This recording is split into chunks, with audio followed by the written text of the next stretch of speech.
Well, it is day 19 and it is dinner time, so I'm just showing you guys what we got going on here tonight. So I've got some pork belly frying in some bacon fat right now, and right now I am making some smash burgers. So let me show you how I do them. So got a small piece of, ball of meat here between two pieces of parchment paper, and I have my little 8-inch skillet, and I just take it, I smush it down, and then I just go around the edges.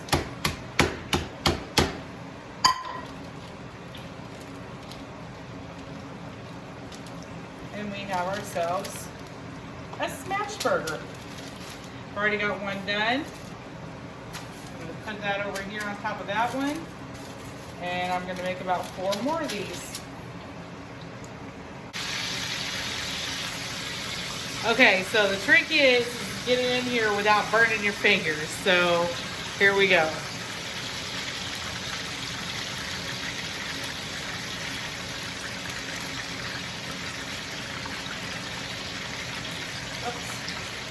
Lost the piece.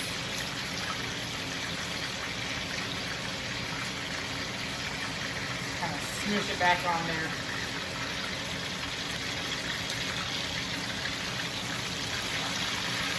Almost looks like cube steaks.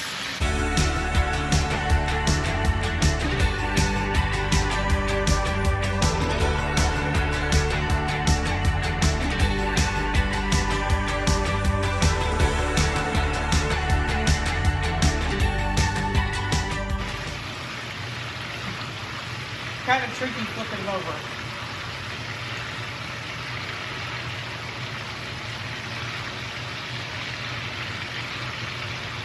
To some this might look gross, but if you're doing triple B&E,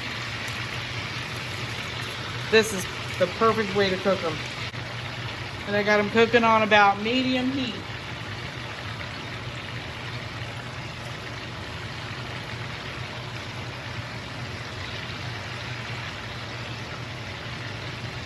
They're slippery. That made a splatter.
Hey y'all, it's Amber from Amber and Dan's Ketovore Life. If you are new here, welcome to my channel.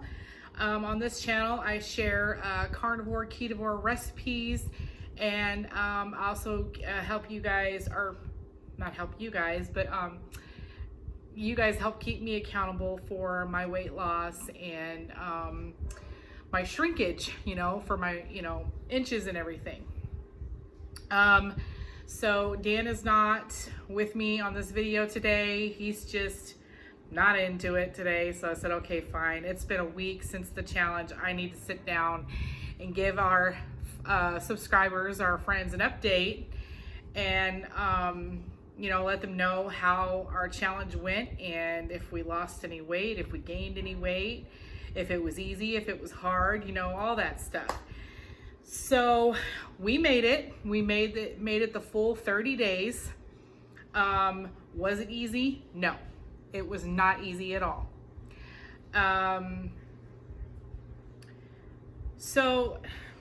Okay. So for those of you that are new to the channel, June 1st of last year, so coming up on June 1st, it'll be a year since my husband had a bad accident at work. And he was unloading a scissor lift. And for those of you that don't know what a scissor lift is, if you ever see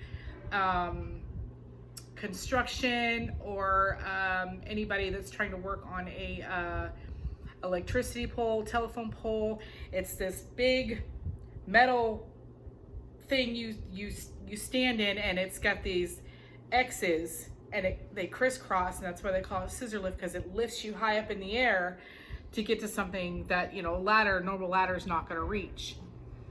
So my husband delivered heavy equipment for a delivery or heavy equipment company, and anyway, he was unloading it, backing it off of his trailer on his truck, and it high centered and spun, and he went down off the trailer in the scissor lift. And he went forward, and of course your first reaction is to catch your fall when you fall forward.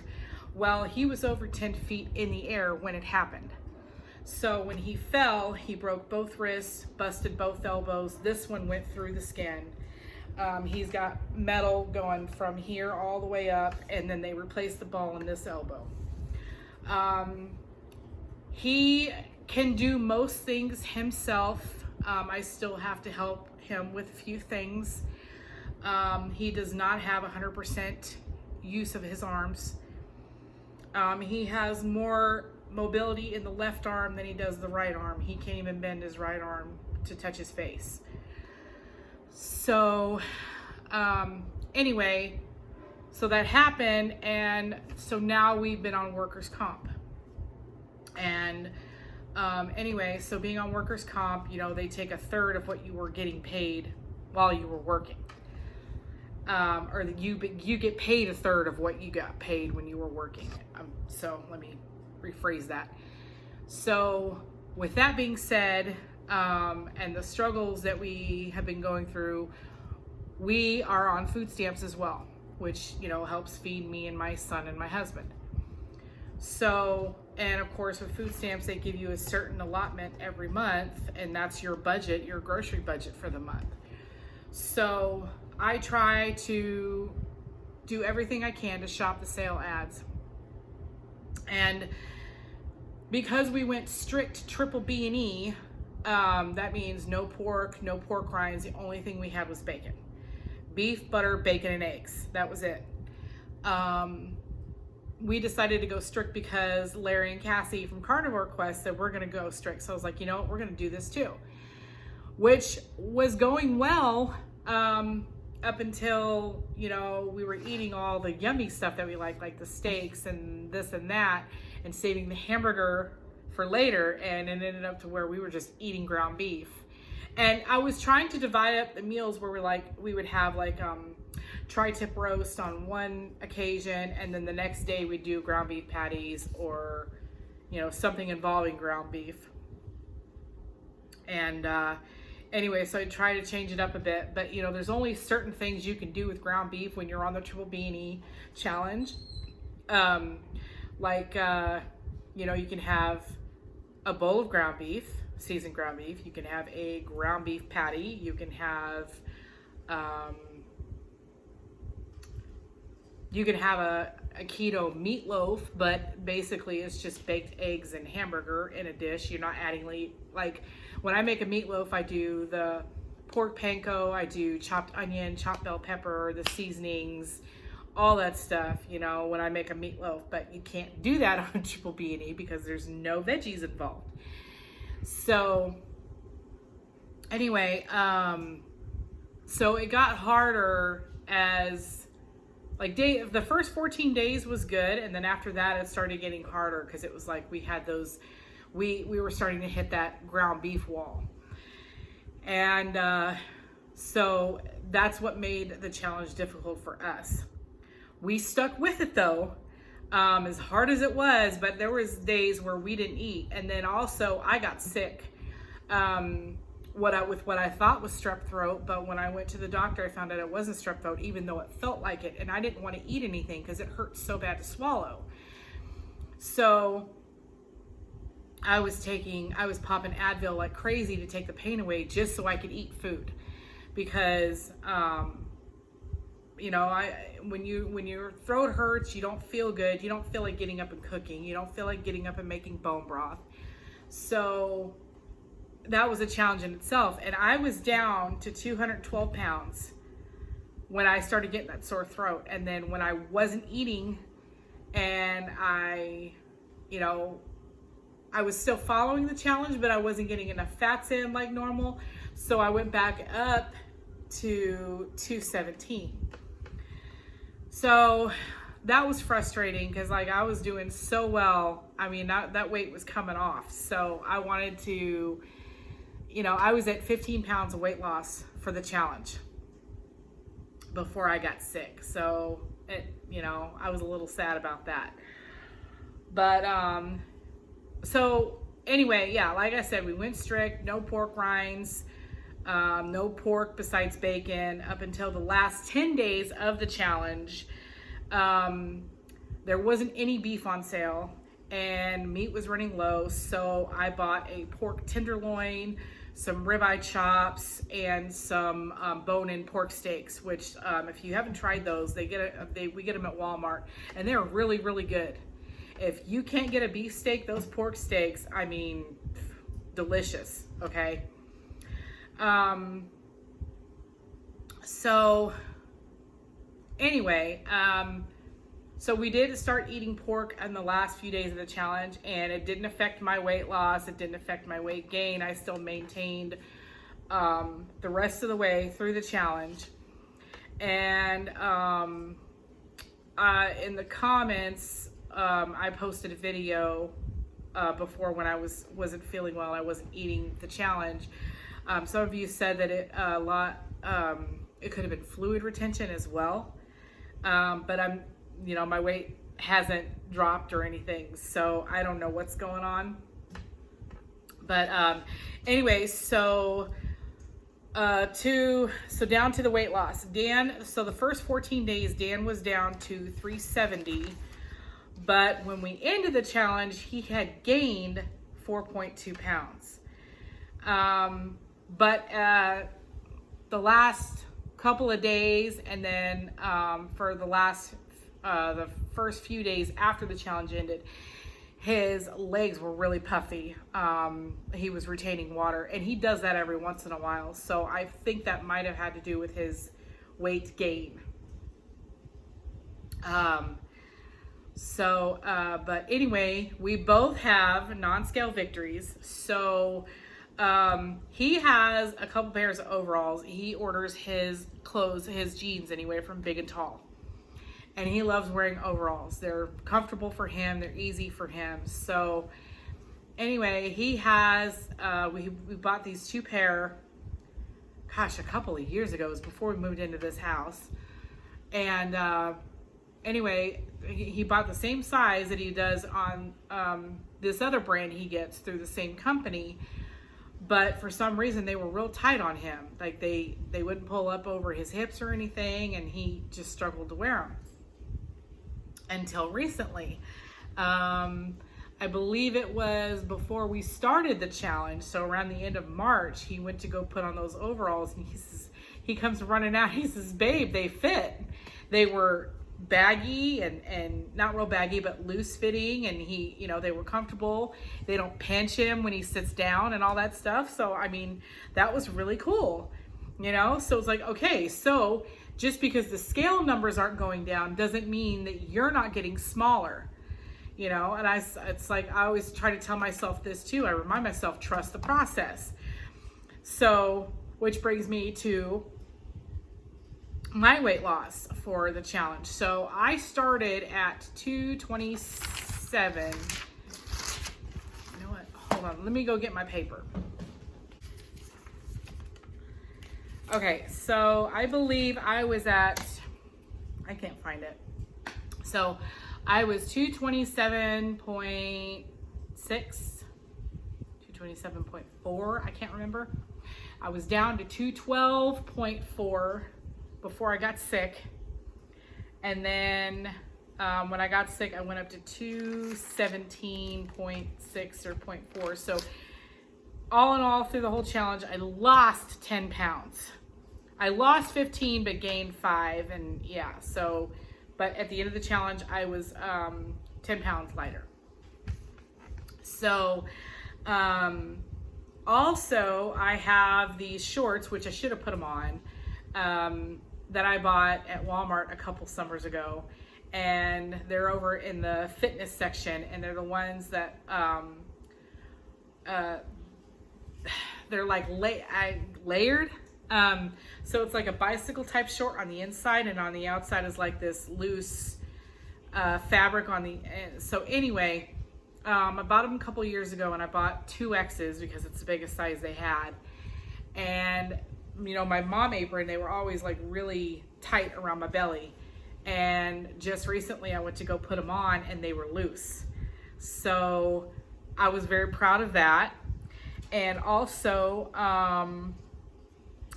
the biggest one is a couple weeks ago, we were in Walmart, and we ran into an old friend of ours who we haven't seen in a while. And she goes, "Oh, look at you, skinny." And I said, "Really?" And she says, "Yeah, you look a lot smaller."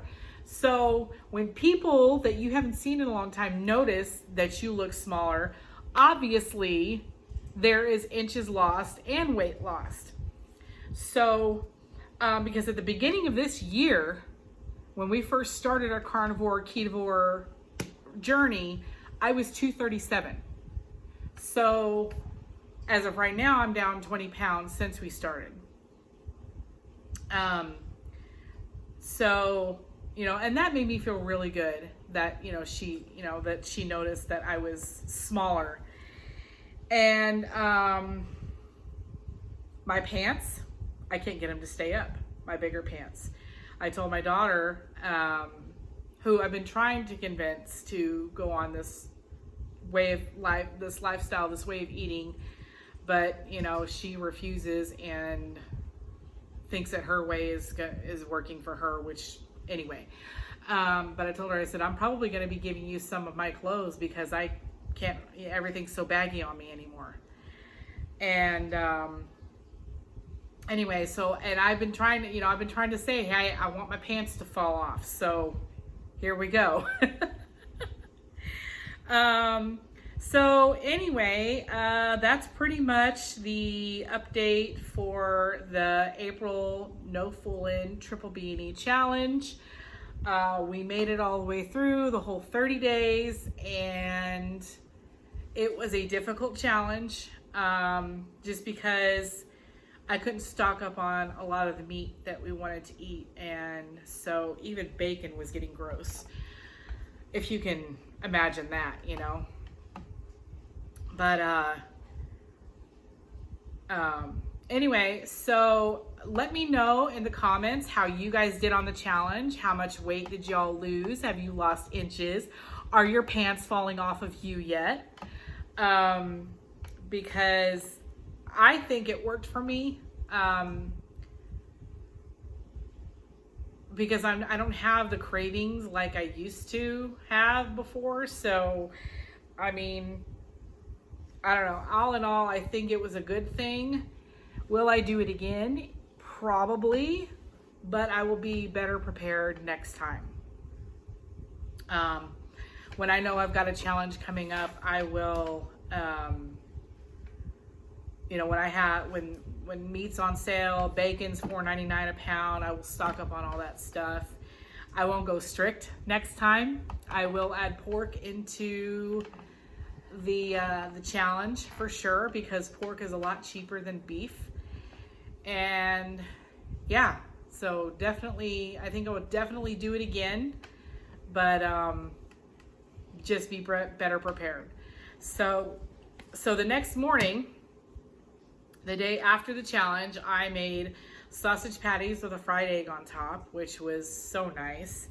And then for dinner, I made Ketogenic Woman's carnivore bread again.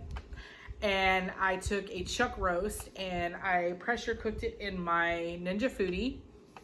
And then once it was done and tender and everything, I took it out, shredded it, and then added a little bit of the juice to it that it had cooked in. And then, I don't know if you guys know who G. Hughes is, but he makes sugar-free sauces. And so I got his sweet and spicy sugar-free barbecue sauce, mixed that all in there with the meat, and made barbecue beef sandwiches. And I took a slice of thin Swiss cheese, broke it in half, and put it on each piece of bread in between the meat. Put the meat in between, yeah, anyway, you get it. And that's what we had for dinner, and it was so good. And then I've also got some other recipes that I did throughout the week since we ended the challenge. Mostly ketovore, because there's a few things I did miss. I did a crustless ketovore pizza bowl, which I don't know if you guys have seen the video, but if you haven't seen the video yet, check it out. The only ketovore part about this dish was the tomato sauce. I also make that homemade, because any of those sauces you get over the counter at the store are full of sugar. There's Oreos and another one that starts with an L. The one that starts with an L has no taste, no flavor. It's like really bland, and Oreos is so freaking expensive. So I have a video where I make tomato sauce, and you can make a bunch of it on a budget. If you know how to do canning, I make the sauce and I can it and put it in my pantry, and when I'm ready for the sauce or whatever, then, you know, it's there for me, and it's a lot cheaper in the long run. I think it cost me a total of maybe $10 to make 4 big jars, and then 2 to 3 pint-sized jars. So it makes a lot of sauce for the money. But anyway, like I said, what did you guys, oh my gosh, I can't talk today. Let me know in the comments how much weight you guys lost on the challenge, how you did on the challenge. If you fell off the wagon, that is okay too, because it is not easy. I'm telling you, it was not easy, but boy, the willpower in me was strong, okay? I was like, I gotta do this. I need to do this. And I finished it, dude. I did. I finished it, and I'm so proud of myself.